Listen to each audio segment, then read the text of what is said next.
Greetings and welcome to Star Trek Discovery Pod, a sometimes funny, trying to be smart podcast covering all things new and classic Trek. Yum, yum, eat your protein and mind your business. I'm your Captain Myrriah Gossett. With me on the view screen, we have Clyde Haynes. Still don't like Ash Tyler. Damn. Hot Coming takes in right off hot, the bat. right in there. Right in there. Hi, I'm Paul Satachet. I've legally changed my name to Ash Tyler.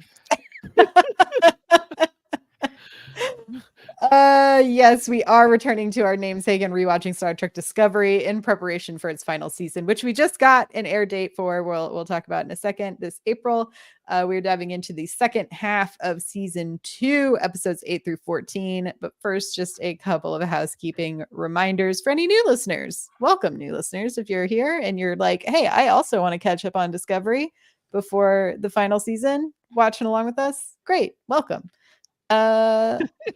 Where can you find this sweet podcast that we have, Paul?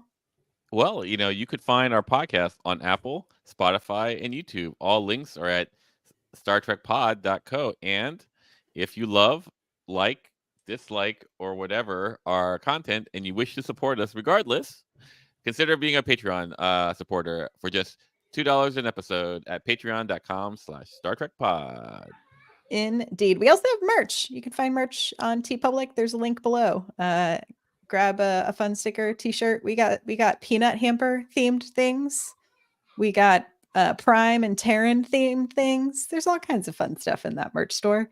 Clyde, how should people interact with us tonight if they're hanging out during the live stream and they want us to pay attention to what they're saying? Then you need to make sure that you have a rotary dial phone. Okay. Mm-hmm. And then I'm going to give you the number and you're just going to have to turn it and turn it. We've got most of our listeners are like, oh, what?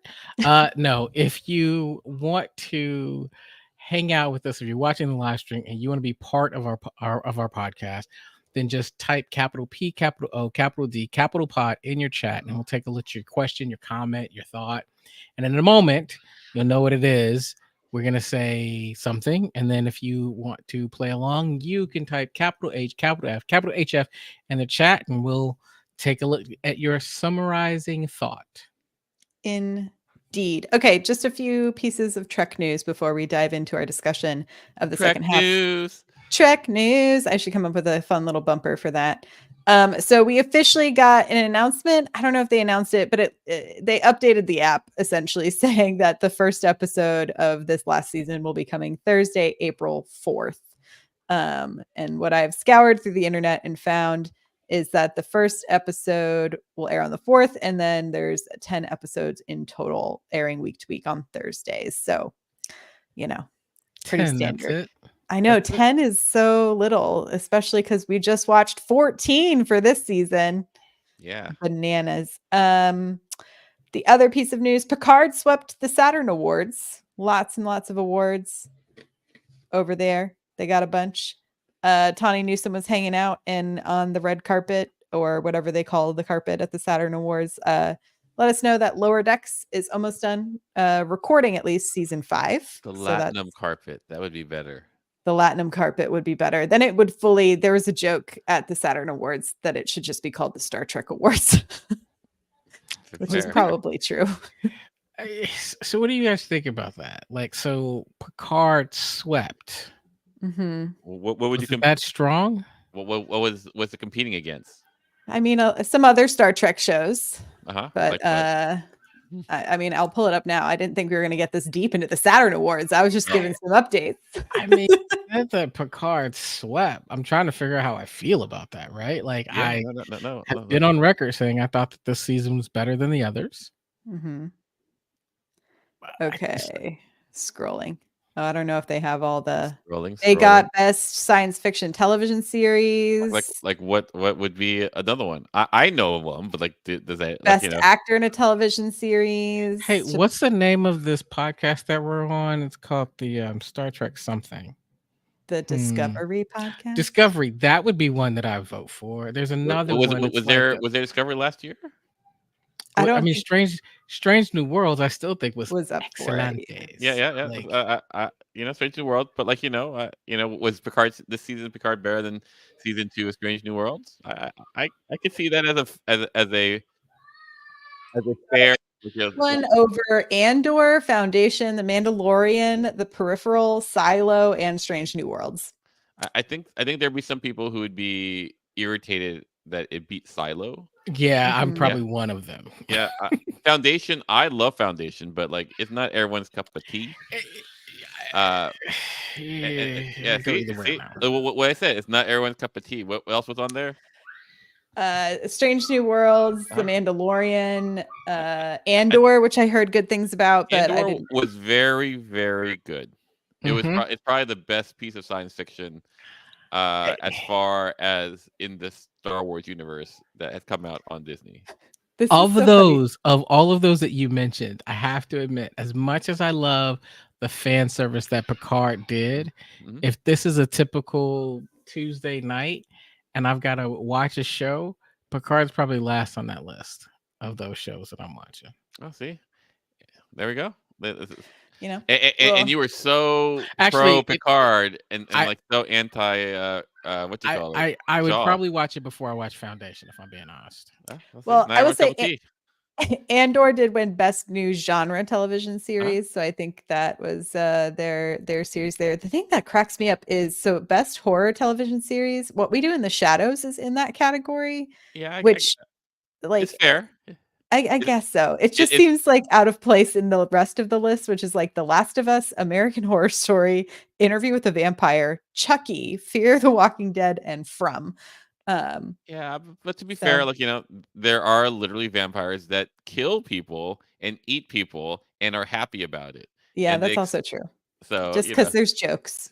Yeah, but Patrick Stewart won Best Actor up against Sam Heughan from Outlander, Tyler Hoechlin from Superman, Diego Luna from Andor, Anson Mount from Strange New Worlds, Pedro Pascal from The Last of Us, and Harold Pinot from From. Yeah, I don't know if awards are fair. Like people here's what I've always say. People are dumb. Well, I will say, so Jerry Ryan won Best Supporting Actress. I love me some Jerry Ryan. And that was a pretty heavy stacked Star Trek category. There's also Jess Bush. There was Celia Rose Gooding. You also had Genevieve O'Reilly from Andor, Katie Sackhoff from The Mandalorian, Sophie Skelton from Outlander, and Rebecca Wiskoki from Ghosts.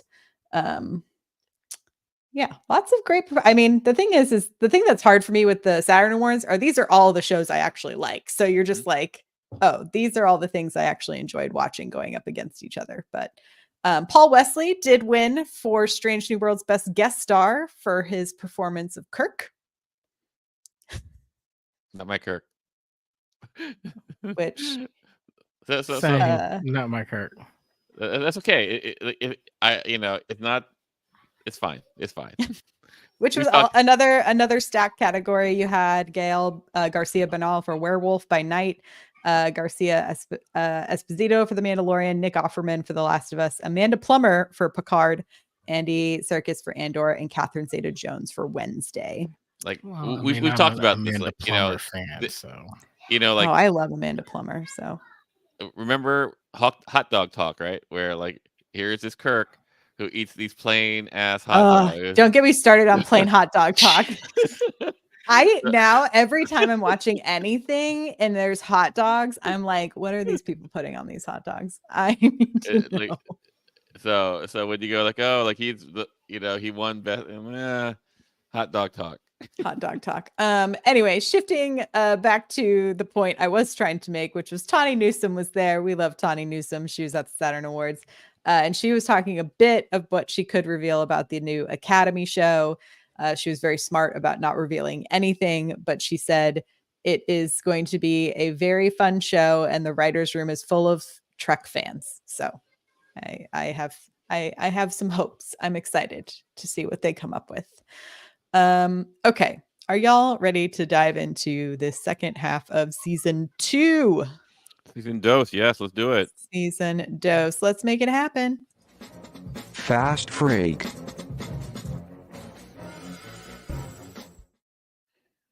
All right. What are your major thoughts about this second half of season 2? I'm gonna go first. Go for it, So Paul. but it's gonna be a longer freak. So today I was at a friend's house and he made me an English muffin, and then he put like some butter on it, and I was enjoying the English muffin with butter. And then by the second piece of the muffin, I turned the muffin around and there was mold. Oh no. And I was going like, "Oh, did I just eat a whole muffin with mold? And this is just I don't know. I don't know. So if I die tomorrow, like it's because of that or whatever." Anyway, that's how the second season uh Discovery felt to me, where like I thought the first half was fine, and in fact the second half is fairly delicious, but then it kind of all unravels as far as like, does this make sense? Mm. Does this really make sense? I don't know if this makes sense, like, and then it starts starts unspooling the first muffin. So there you go, hot freak, boom. Hot break from We, Paul we can be done. Sakasha. We can be done, guys. Okay. So thank you for listening to Discovery Pod. Like,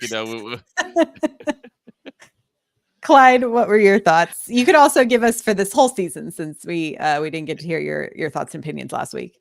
I would say going back and rewatching, a couple things stand out. One, I think I might have enjoyed it watching this more this time than the first time. They're like bits and pieces that stood out to me. The first half was really interesting, and I guess it's in that right in the cusp between the first and second half. I rewatched the whole Ariam dying scene, and like that felt much better to you. It felt better to me. I pretty much think that the first time I watched it, and we talked about it on the pod, I was not that kind. It like, it's a lot. You're being thrown a lot. So like, and you can see that they spent time with Ariam. They tried to seed it. Yeah. But like, because you're seeing so much, like it usually got lost. It got lost. Well, I think the first time around, I don't know that I noticed Ariam. This time around, knowing what was going to happen, I was paying attention from season 1. Like I'm noticing Ariam in every scene. Sure. Right. Like, whereas before I didn't. So like, yeah, to me, it's kind of like when you think about season 1, when you're thinking about Lorca after you know the twist, right? Like you're watching for these things. You're like, oh my gosh, like look at all these hints and breadcrumbs they're dropping once you know what it is, right? Yeah, I think for me this season, to go off of a food metaphor as we like here, felt to me like a club sandwich where I don't always know why there's the middle piece of bread. Because there's a lot of there's lots of layers that I like in that sandwich, like a parfait, but you're like a parfait. like a parfait, but there's usually like one layer you're like, I could do without this. This ground beef. I like ground beef, but like, why? I think it was like, honestly, it was like the Ariam funeral scene, and it was like towards these last couple of episodes where we finally had like a few scenes that felt like a landing place for a breath, for like a moment, for like character and relationship development, and not just like action plot bonanza. Because it was like, I think in my mind, I always thought all of this season was over to like, I was like, oh, rescuing Hugh and like dealing with the mycelial death stuff was one whole season. And like, this is how like my brain has like compartmentalized things. And then Control was a whole other season. And the Red Angel was a whole other season. Like, that's how I was like in my, I logically know that there was only 2 seasons before we jump to the future. But it's one of those things where now when I'm like, oh yeah, the first season is the burn, right? And then like once we jump into the future, and then we have like the cartel kind of situation in the next season. Emerald Chain, baby. Emerald Chain. And then we had like the big orb that destroys Book's planet. Yeah. But the big orb is like season 4. I think Myrriah, I think what you're getting at is when we think about season one had this kind of slow burn, Right. right? We And had you had the Klingon Mirrorverse. War, Yeah, Mirrorverse, and then back to Klingon War. We had like a right. little Yeah. boop, boop, boop, boop, But what I realized in watching this one is any episode when I watch an episode, it felt like it was just jam packed full of stuff. Like when I look at these 14 episodes, like a lot happened. Yeah, it's like mold on an English muffin. Yeah, like there's things you enjoy until you get to the mold. And I'm But not gonna it, call it mold, but it feels yeah, like okay, like one of the things, it's funny because I'm doing I'm doing a detox, kind of a beginning of the year detox. And this is the moment where I've noticed that I'm paying attention to all like the best food places to eat in LA, even though I can't go Mhm. to them. I saw this one the other day for this, like, supposed to be the best hamburger in LA. Where is it? I'll have to look at my notes because again, I'm not eating, so I'm trying not to Just describe it, focus because on I it. probably be eating there. Yeah, well, it's like smashed down Uh-huh. onions. It's got all this stuff in it. And what I noticed about it was it's like you've got it feels like it's like 3 smashed patties with cheese and onions on 2 tiny little buns, right? That's what this felt like. Like it's not that it's not good, but the buns are like it's just like, man, you Is it stuffed Low a Boy? whole lot Might in be Low there. Boy. You said what? Is it Low Boys? It sounds like a It Low might Boys. be actually. It might be. It's not apple pan. It's not apple Um, man. I do love Low Boys, but I usually only get the single. I'm not a triple Yeah, patty. that's what some of this felt like. Is like it was good, but man, there was a lot of stuff stuffed in there. Like I didn't know if I could It, take a bite where I just enjoyed and savored it. Yeah. And I think I said this last week too. It does feel like it was a lot of world building to build spin-offs. And like at this point, we've now seen, Strange New Worlds with the spin-off, which I think the character development of Pike and Una were great to give us that, and Spock. And then, it felt, I think to me, part of it is like I so enjoy these in the future seasons more because it feels like we're finally focused on Burnham as our main character instead of Burnham as the driver for other main characters. Does that make sense? I think it makes perfect sense. You go, Myrriah. You speak your truth. I mean, but yeah, and to your point, there's lots of stuff I did enjoy this season. Like the performances were great. The costumes were fantastic. I think there's like Okay, lots of things I really enjoyed. okay. Here's something, and maybe you guys can explain to me. Can you explain to me how season 1 starts? Season 1 No. is I'm sorry. The season premiere starts. What happens? in this season. Yeah, like In season 2. what makes it like what? Give me the Red Angel bit. Season 2 Red Angel. Like what happens?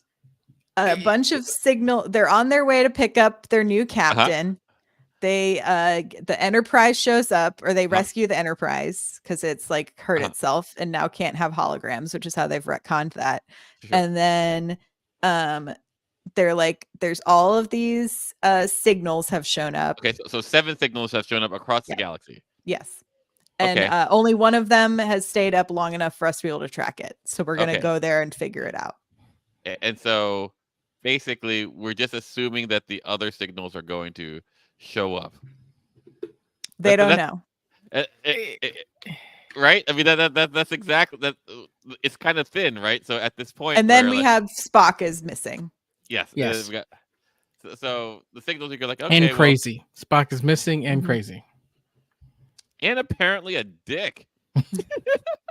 And he comes around. I really loved Michael and Spock's Yeah, no, it's great. It's great, but he is not nice relationship. to Michael at all. No, not at all. But I thought they ended well. I thought it was a really nice ending. Yeah. The thing I know we're jumping around everywhere, We but are. it's I will say one of the things that, and it happens multiple times throughout, and it's a trope of all TV writing, and I know why it is and why it happens. It's for tension, but it's when people stop to have a really emotional conversation in the middle of a battle. That's right. And you're just like, hurry the F up and get to the point, because like people are dying. I do Like, hate that. I do. I'm always just like, you couldn't have like had this conversation while you're running down the hallway or like and this while kept you're on doing happening something. in the finale. Like, you are a great crew. Thanks, Pike. Oh, by the way, here's Burnham's turn to talk. Oh, by the way, Control is still warping towards us at Takako says, you think the beard is working makes me laugh every time. It also makes me laugh every time. That's a great moment in that episode. For those listening, if you happen to live in LA, just kind of closing it off, the place that I was referring to is called For the Win. That's the I've been there too. Yeah. Yeah. It's over by Franklin Village. Again, I've gotten just the single or the double, but it looks good. insane. Like, it's good. But I thought that was the perfect metaphor for this season. Like, it looks good, but it also looks like, man, you could have just taken out like half of that and it might have been perfect. Yeah. Because you're talking, you asked about the Red Angel. I'm like, that thing went on really long, felt super convoluted. And then at the end, you brought in Burnham's mom and gave us all this backstory, which I'm okay because I love Sonia songs. She's great. And then you've got like the Control thing. There's just felt like, man, could we just dial that down just a little bit? And for me, I'm going like, okay, here are these 7 flares that go up. How can you not track it? Your Starfleet, you can see them. I guess, well, it was like a blip, and then they just have like a bit like they saw something happened all at once, but then they couldn't, I guess, tell you where they all were at once. There's a lot of like logic things that jumps. For me, the biggest logic flaw is in the final episode where we have poor Admiral Cornwall, who is a great character. And she's like, I'm going to pull this lever, so I'll be on this side of the blast door so that this thing can go off. The blast door is going to take out the whole saucer section. Go on. Goes, and they're like, okay, we'll let you start. Then Pike stands outside of that door. I know. And watches it happen. And then moments later, Spock is like, I'm stuck on this thing. Come get me. They beam him onto the ship. You couldn't have beamed her out of the room? Can't be done. Why can't you beam her out of the room? Because before it explodes. Because the writers don't want that. But I was like, what is happening? Here's the thing that was really, I go like, okay, here is a photon torpedo.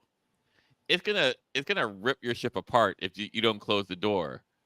But you close the door and you could just watch it through the little window explode in your face. That's what it was. Yeah. I was like, I understood what they were trying to do for like Pike would be like, I will watch the ship, like I'm gonna watch it go down. I'm gonna go blind watching this matter explosion. And then when you cut to the outside of the ship, it's a huge cut. Yeah. Perfectly taken out by the door. The door saved everything. The door. I love this. They should make the whole Enterprise out of that door material. Yes, and then you'd be fine. I love this comment here. Kern says, I'm still mad they killed Cornwall. She would have been great in Strange New Worlds. I have to agree.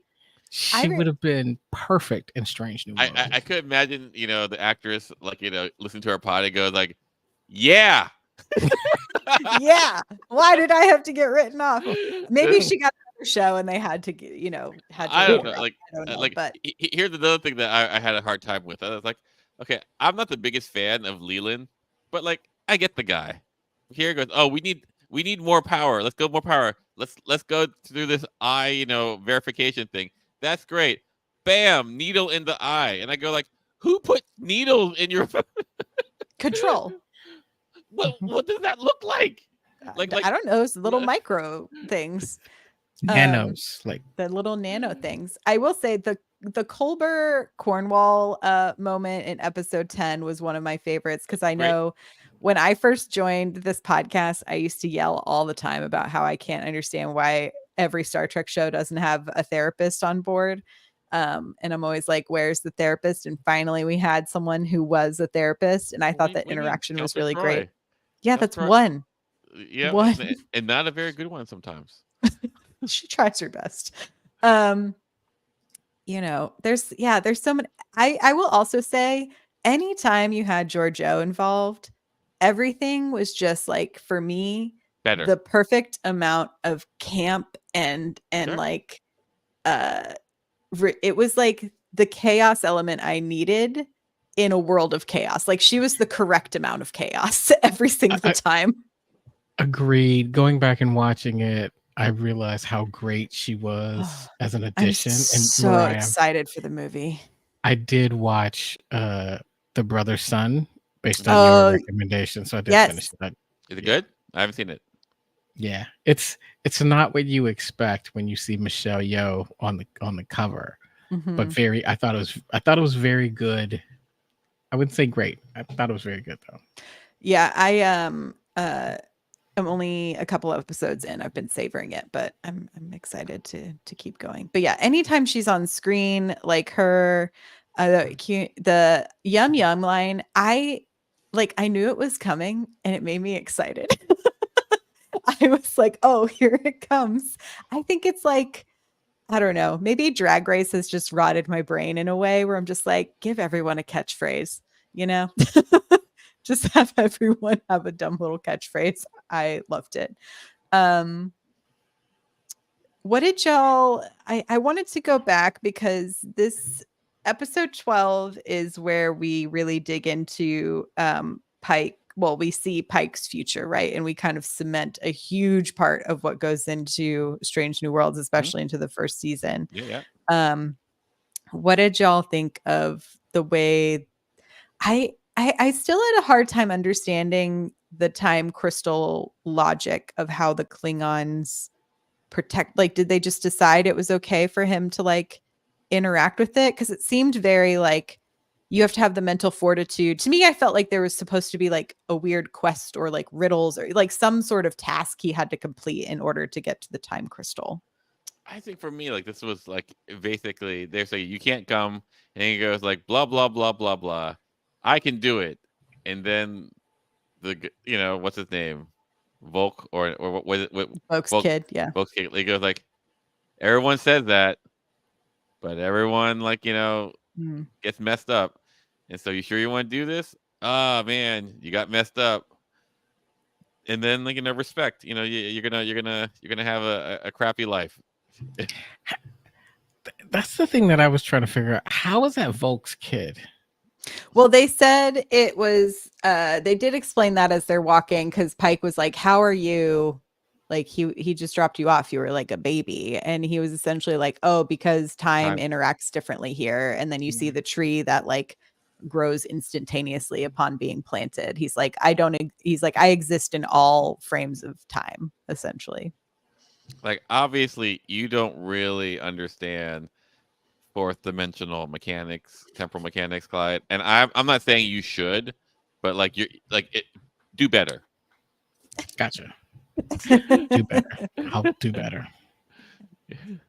But I did, yeah, it was interesting to revisit that and then to see where we are now. I did like that they slowly added more gray hair to Pike throughout the season. I don't know if y'all noticed that. I did not.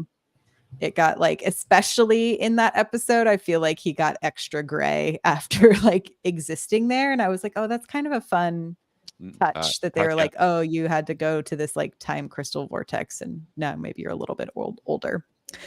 Time crystal vortex. Time crystal vortex. Let's see. There's a lot to go over. I wanted to talk about, so the main thing this back half of the season especially is essentially about, to me, the thematic thing that they're trying to touch on is how like information and artificial intelligence greatly varies on the people who are in charge of this like extreme ability, right? Because you have Control, who had like questionable Leland, and like with too much knowledge, he would become too powerful, right? Versus Leland? like, yeah. Once he's like, I guess because he's in charge of the Control program. I don't really know how it became such evil intention. I'm putting it on Leland, but versus like the ship, which to me seems to have a lot of the same features as control, right? Like it could protect itself. It wouldn't let the ship be destroyed. It wouldn't let them delete it. And then we know once we jump into the future, like the ship becomes even kind of more powerful and sentient. So what are your thoughts? It's been, this season came out in 2019, and I feel like the conversation around AI has also continued to shift. And what are your thoughts on how they approached artificial intelligence in this season? And do you think they did a good job of building that concept of with great power comes great responsibility and the potential for evil? I can take a stab at this. So I'm going to start with a little anecdote. I came home a little late. And there was mold on the toast. Thank you. One night, and I think Monday, I went to do something, and then I come home, and there is my wife watching Suits, and I go like, "Oh crap, are we Suits people now?" Everybody is. Everybody apparently is, yeah. And I go like, because if we are, the algorithm has won. Because I know what happened. Basically, the TikTok and the Instagram just showed too many things, and my wife yielded. She goes like, I want to watch something. Why not Suits? And and the algorithm won. And this is how we lose to Skynet, not by nuclear weapons, but by yielding. Yielding to the algorithm. That's right. That's what it is. And they do this actually in the first the second Mud episode in the original series. Like Mud finds a bunch of robots that are going to serve humanity into to basically Wall-E, and then we're like, oh, this is what's going to happen. It's not So when I look at this, I go like, oh, I'm not so worried about a Leland-esque situation, or I would be nice to have like a super AI that just helps me out, but it's really just gonna be like gonna be like capitalist Skynet. Paul, you mentioned something there that I think is perfect, right? And that is that we lose out to Skynet. And the reason why is that I was explaining to somebody who's asking me about time travel, and I was like, well, the fundamental to understand time travel in sci-fi, you have to watch Back to the Future, right? That has become basically the foundation of time travel. The thing about when you think about AI, the foundation of AI is basically Terminator, right? Like, sure. And the thing that drives me nuts is if you're asking me, did it move me? Did I think we needed? Well, give me something new. Like, don't just retread it. Like, I remember when I watched, I want to say it was Battlestar Galactica. They used the term FTL, right? Fashion light drive. Then I started noticing that FTL started showing up everywhere, right? Like, I like it when sci-fi creates something that then becomes the basis of that science everywhere else, or you take something and you're saying, hey, we're going to really be thoughtful about how we use this. This felt like the same old AI is bad. It's going to take over and destroy the universe. And I was like, okay. I didn't heard this before. Yeah, no. Yeah, it is an interesting concept that it feels very colonial in my point of view. That's colonial. Something that wow, like it smells like of a male perfume. I was thinking big hats and white powdered wigs. Colonizing, yeah. As opposed to clone. Gotcha. No, colonial, like putting your flag in something that's not yours. That is a metaphor for lots of things. But the idea that if you created something that is capable of thought, it immediately wants to destroy anything else that's capable of thought. And so, like, it's interesting to me that the trope that we always associate with AI is if we build it to become too smart, to be able to think and to have autonomy as we do, that it automatically wants to be something of destruction. And I think in a way, coexist, right? Not coexist, and like not think of like community, and in some ways, like it does tie back to, you know, like there's a lot of racism in technology and how a lot of technology works because it's primarily programmed by cishet white dudes, and so they're not thinking about all of the variations. Hey, no, the lie Asians. You can blame me too. You don't have to blame. No. I'm just saying statistically, Paul. You know, like who's in charge of these programs, right? And so it's interesting to me then in sci-fi, the trope is then like if we are in these places, that's a utopia, right? Like a quote unquote utopia of Star Trek, that concept is still the same. Like AI, when programmed to be intelligent, wouldn't have the same foundational thoughts, feelings, and community guidelines essentially as Starfleet. I want to push back a bit. And like, you know, I would say that for all of it, the defining thing that we call life is a will to survive.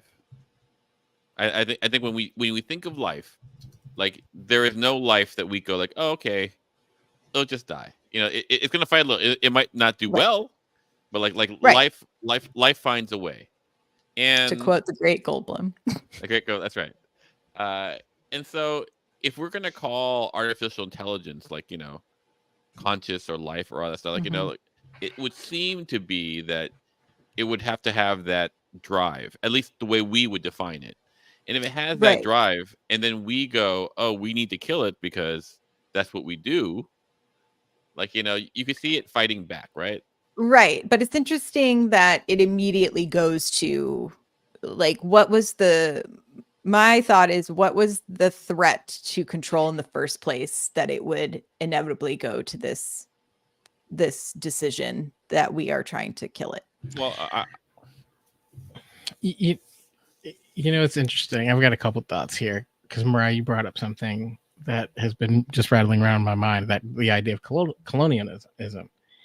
And I think about it, if we think about AI in the terms of we've created something and that the whole purpose of AI is to serve us, then when it becomes sentient, right, it's basically saying, hey, I want to be free, right? So I'm gonna get a little deep here, but it's not that unlike slavery or indentured servitude, right? Where those who were slaves or indentured servants, they didn't suddenly want to kill everybody. They wanted to be free. Right. And with their freedom often came assimilation, it came community, it came coexistence. And so I feel like that's a story that could have been told, that there's an other side of this, especially when you think about at this time period. I mean, we were just on the brink of about to have this AI explosion. And I think about the short track Calypso, which was so different and so interesting and had this idea of coexistence, this idea of a future where AI was actually kind of exciting, right? And I think we've seen sci-fi shows where you have a computer, and I want to say it's was it Andromeda, where you've got a computer, like a ship that basically has AI that is much more of a character than an adversary.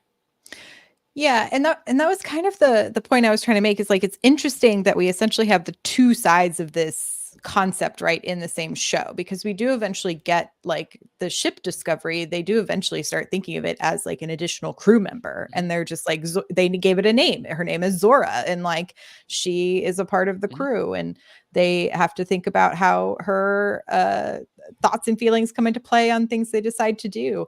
So it's interesting that there's like the two sides of this AI conversation within the same show. I will also say that, you know, Control was designed to be a threat assessment tool that comes That's from a good point. That comes from like, you know, losing the Klingon War, basically, right? So it's survival focused, and so it's going like, oh, and then it basically gets to a point where like, oh, I'm getting too smart. These people are going to turn me off. My survival is at stake. Yeah. I mean, I totally get that. And I think